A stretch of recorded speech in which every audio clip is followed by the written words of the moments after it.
सब कॉन्ट्रैक्ट अडानी की कंपनियों को दे दिया। सरकार ने उसमें, चाहे वाइल्ड लाइफ इंस्टीट्यूट ने बोला कि भाई यहाँ, पहले तो मिनिस्ट्री ऑफ एनवायरनमेंट ने ही उसको नो गो एरिया डिक्लेयर कर दिया था कि यहाँ कोई माइनिंग नहीं करी जा सकती। उसके बाद वाइल्ड लाइफ इंस्टीट्यूट ने भी बोला कि यहाँ कोई माइनिंग नहीं हो सकती, 3 लाख पेड़ काटे जाएंगे, बहुत डेंस जंगल है यहाँ पर। लेकिन फिर भी भारत सरकार ने और छत्तीसगढ़ सरकार ने मिलकर वहाँ पर अडानी को माइनिंग करने की परमिशन दे दी। तो पहली बात तो खैर ये अडानी को सब कॉन्ट्रैक्ट करी ही नहीं जा सकती थी, लेकिन राजस्थान सरकार की ऑफिशियल माइनिंग कंपनी ने अडानी को सब कॉन्ट्रैक्ट दे दिया इसका, क्योंकि सुप्रीम कोर्ट ने साफ साफ बोला था कि भाई ये कोयले की खदानों का ऑक्शन होना होगा और बगैर ऑक्शन के सिर्फ सरकारी कंपनी को दिया जा सकता है।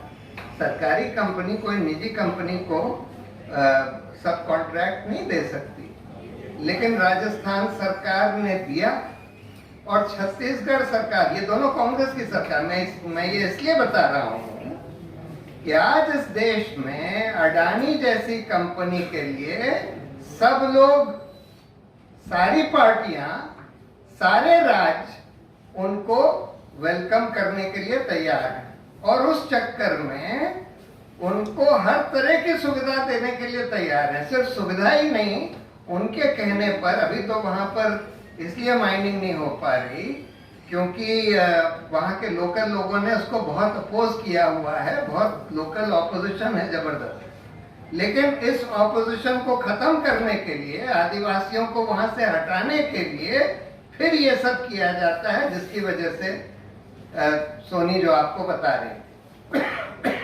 देखिए इस देश में ये तो खैर आदिवासी एरिया की बात, और इस केस का तो खैर हिमांशु जी आपको बताएंगे कि कितने प्रमाण थे ये दिखाने के लिए कि ये जो ये लोग कह रहे हैं कि भाई हमने नक्सलों के साथ मुठभेड़ में मार दिया नक्सलियों को, लेकिन ये वहाँ के आदिवासी थे, बिल्कुल इनोसेंट आदिवासी थे जिनको मारा गया। इसके बहुत प्रमाण थे और ये केस तो बिल्कुल एकदम जिसको कहते हैं कि crime for an independent investigation. फिर भी सुप्रीम कोर्ट ने ये बोल दिया कि नहीं, वहाँ की पुलिस जांच कर चुकी है। अरे भाई, पुलिस के खिलाफ तो आरोप लगाया जा रहा है कि उन्होंने इनको मारा और वही लोग जांच कर चुके हैं और इसलिए अब इसमें कोई और जांच होने की जरूरत नहीं है और इसलिए आपने झूठा केस किया है क्योंकि पुलिस जांच करके ये कह चुकी है कि भाई नहीं, सब कुछ ठीक है, जो कह रहे हैं वो सही है।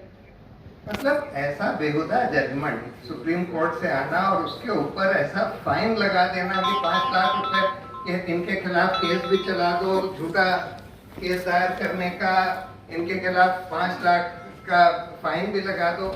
हम लोगों ने एक्चुअली जब मेरे खिलाफ कंटेम्प्ट में जजमेंट दिया कि तुमको कन्विक्ट किया जाता है, तुमने बड़ा सीरियस कंटेम्प्ट कमिट किया। ये दूसरी बात है कि उसमें 1 रुपए का जुर्माना लगाया और नहीं तो 3 महीने की जेल वगैरह, लेकिन कन्विक्शन तो कर दिया कंटेम्प्ट के लिए। तो हम लोगों ने एक केस फाइल किया कि भाई अगर जब सुप्रीम कोर्ट कोई ओरिजिनल कंटेम्प्ट में आपको दोषी ठहराता है कोई क्रिमिनल चार्ज में, ये क्रिमिनल चार्ज है, तो उसमें कम से कम एक अपील होनी चाहिए। ये सुप्रीम कोर्ट बार बार कह चुका है कि किसी भी जने के खिलाफ अगर कोई कन्विक्शन होता है तो कम से कम एक अपील होनी चाहिए। तो हम लोगों ने एक पिटिशन फाइल करी कि भाई इसमें एक अपील तो कम से कम होनी चाहिए। तो सुप्रीम कोर्ट में ही कोई लार्जर बेंच के सामने जाए, नहीं तो कोई दूसरी बेंच के सामने जाए, एक अपील तो हो। तो उस पर अभी नोटिस इशू किया हुआ है। इसी तरह से अब ये जो फाइन लगाने का सिलसिला चल गया है, हम लोगों के ऊपर, हम लोगों ने एक पिटिशन फाइल करी कि भाई वो पुराने चीफ जस्टिस थे दीपक मिश्रा, उनका सीबीआई इन्वेस्टिगेशन कर रही थी क्योंकि एक मेडिकल कॉलेज स्कैम में उनका इन्वॉल्वमेंट था। तो हमने ये पिटिशन फाइल करी कि भाई सीबीआई तो सरकारी एजेंसी है, चीफ जस्टिस का इन्वेस्टिगेशन सरकारी एजेंसी करे, ये बात ठीक नहीं है। सुप्रीम कोर्ट पहले भी कह चुका है, इसलिए कोई स्वतंत्र एसआईटी का गठन होना चाहिए जो इसका इन्वेस्टिगेशन करे। वो पिटिशन सुप्रीम कोर्ट ने, और ये अरुण मिश्रा साहब जो आज ह्यूमन राइट्स कमीशन के चेयरमैन बन गए हैं, उन्होंने, और इसमें ये भी थे खानविलकर साहब जिन्होंने ये जजमेंट दिया है, इन दोनों ने डिसमिस कर दी और 25 लाख का फाइन हमारे कैंपेन फॉर जुडिशियल अकाउंटेबिलिटी के ऊपर लगा दिया। अब 25 लाख की जगह 25 करोड़ भी लगा सकते थे। सवाल ये है कि इन लोगों की जो ये बेलगाम पावर है, आर्बिट्ररी पावर, कि कुछ भी कर दो, कुछ भी कह दो, कोई हमारी तो जवाबदेही है नहीं, कोई हमारे खिलाफ कोई अपील है नहीं, तो इसलिए कुछ भी कर दो। और यही किया गया इस केस में भी। ऐसा बेहुदा जजमेंट कि आप कह रहे हैं कि भाई पुलिस, जिसके खिलाफ आरोप है कि उन्होंने फर्जी मुठभेड़ में लोगों को मार दिया, आदिवासियों को, कि उन्होंने ही जांच कर ली और उन्होंने बोल दिया सब ठीक है, तो इसलिए सब ठीक है, और आपने झूठा केस बनाया है और आपके ऊपर 5 लाख रुपए का फाइन लगा दिया जाता है। तो ये एक बहुत ही मतलब अजीब ट्रेंड बन गया है और बहुत सारे जजों को ये लगने लगा है, खासकर वो जज जो रिटायरमेंट के पास आते जाते हैं और जिनको कोई पोस्ट रिटायरमेंट जॉब की जरूरत होती है। जैसे अरुण मिश्रा साहब, इन्होंने हरिन पांड्या का जजमेंट दिया, हमारे ऊपर 50,000 का फाइन लगा दिया। हम लोग गए थे कि इसमें इंडिपेंडेंट इन्वेस्टिगेशन होना चाहिए। हाईकोर्ट भी ये कह चुका है कि भाई ये गुजरात पुलिस ने बिल्कुल बोगस इन्वेस्टिगेशन किया था, गलत लोगों को पकड़ लिया था, फिर भी उसको डिसमिस करके हमारे ऊपर 50,000 का फाइन लगा दिया था उस केस।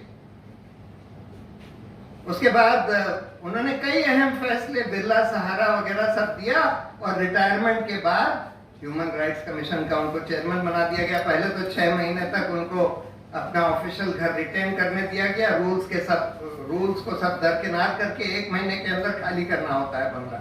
उनको 6 महीने तक रखने दिया गया। उसके बाद उनको नेशनल ह्यूमन राइट्स का चेयरमैन बना दिया गया, ह्यूमन राइट्स कमीशन का। उसी तरह से गोगोई साहब को उन्होंने रफाल का फैसला दिया, अयोध्या का फैसला दिया सरकार के हक में, और उनको रिटायरमेंट के बाद राज्यसभा का मेंबर बना दिया गया। अब खानविलकर साहब 30 तारीख को रिटायर हो रहे हैं। अब देखिए कि इनको क्या मिलता है रिटायरमेंट के बाद।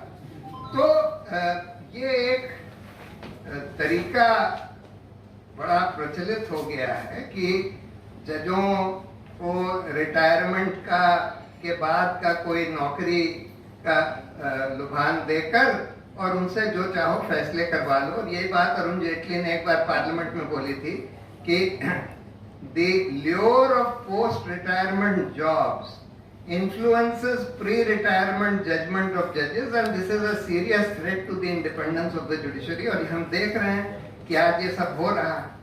मैं तो थोड़ा सा बस हटके न्यायपालिका की बात करना चाहता था कि देखिए, आज देश में हम देख रहे हैं कि हर तरह से लोकतंत्र का, मौलिक अधिकारों का पतन हो गया है और देश एक बिल्कुल फांसीवादी ट्रैक पर निकल गया है।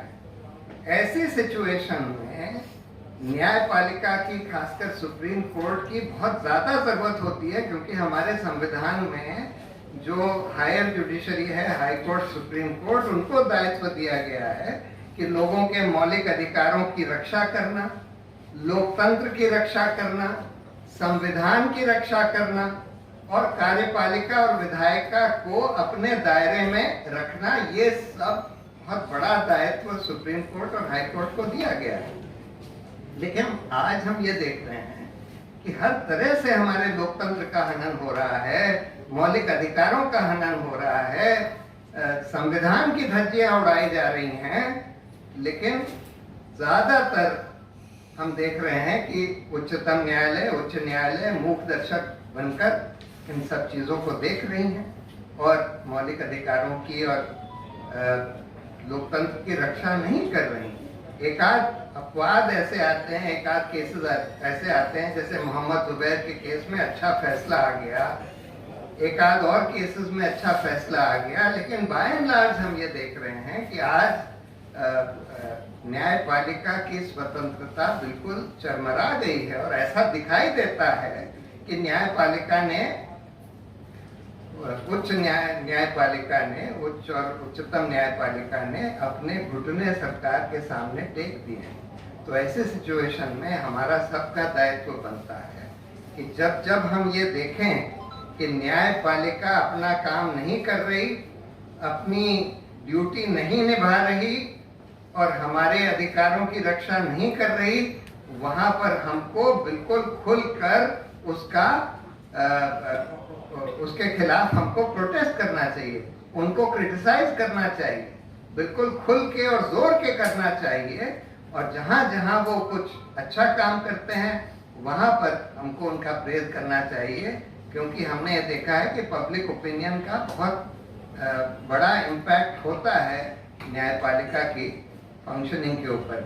तो इसलिए बाकी तो सब बातें और लोग करेंगे, लेकिन मैं बस न्यायपालिका के बारे में ही थोड़ा बहुत कहना चाहता था। बहुत बहुत धन्यवाद। दोस्तों, वीडियो पसंद आए तो लाइक, शेयर और News 22 लाइव को सब्सक्राइब करना ना भूलें। शुक्रिया। देखते रहें News 22 लाइव, सदैव आपके साथ।